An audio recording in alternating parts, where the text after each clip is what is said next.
حبايب قلبي عاملين ايه؟ معانا كده يجي 5 معالق زيت. هنعمل يا حبايبي اكله من بتاع زمان ايام الله يرحمها. هنحمر مكرونه. معانا كده نص كيلو مكرونه.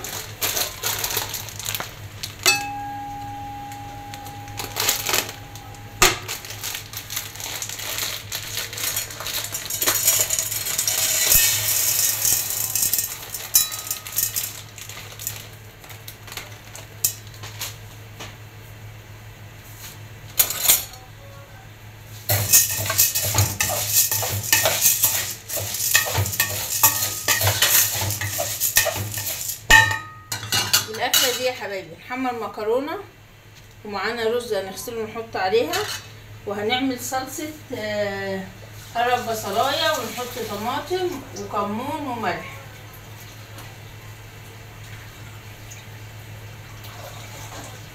دي اكله بتاعت زمان يا حبايب قلبي، كانت والدتي الله يرحمها كانت بتعملها لنا. اهي بصلايه صغيره كده،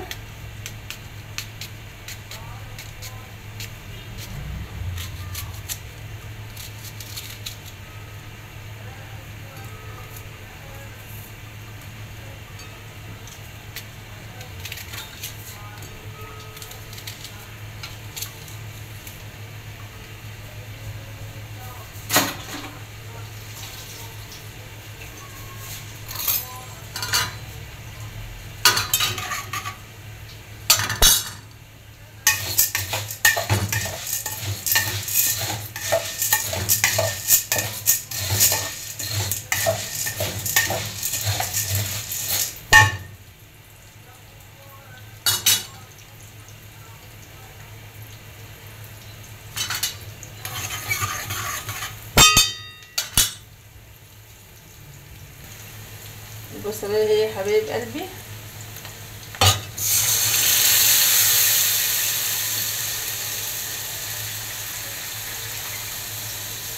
كده طبق ميه ليه؟ لان بتبقى ايه، بتبقى عاديه ما بتبقاش تقيله. معانا ملح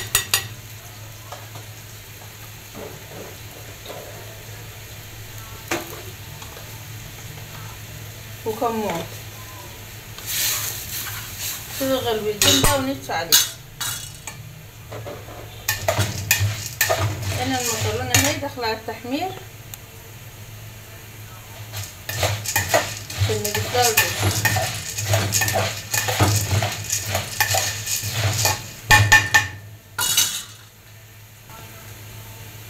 المكرونه احمرت اهي يا حبايبي، هنضيف الرز.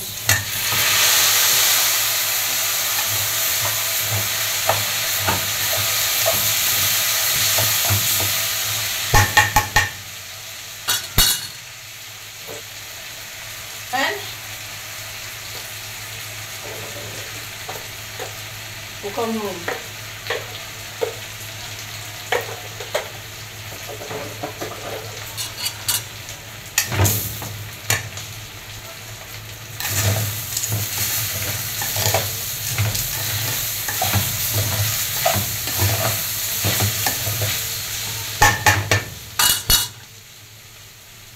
بسم الله.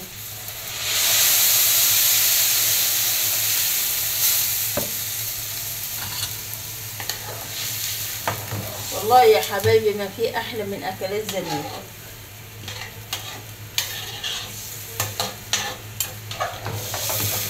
نغطيها بقى تستوي تشرب كده وتستوي ونرجع لكم تاني.